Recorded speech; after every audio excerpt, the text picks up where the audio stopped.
pourrais dire plus tard dans ma vie, j'étais là?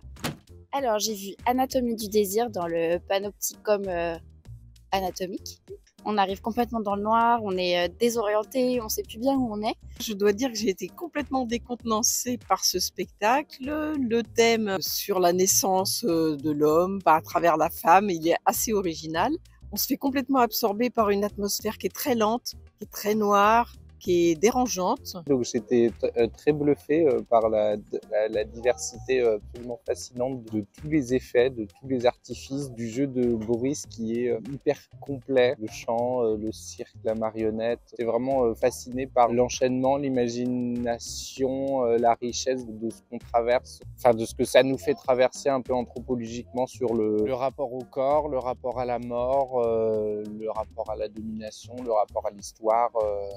Le rapport à l'observation, j'ai trouvé que c'était vraiment très fort. J'étais complètement absorbée par le personnage qui se transforme et qui, au niveau performance technique, je trouve ça incroyable ce qu'il a fait.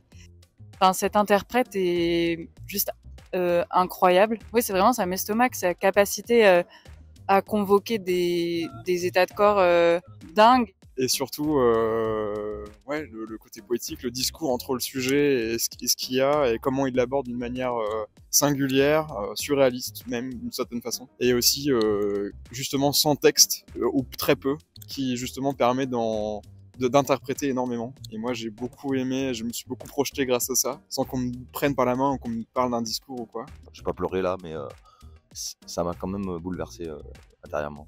Ça fait énormément de découvertes, je sens que j'ai grandi grâce à ça. Et je remercie les étoiles et le hasard et Vénus.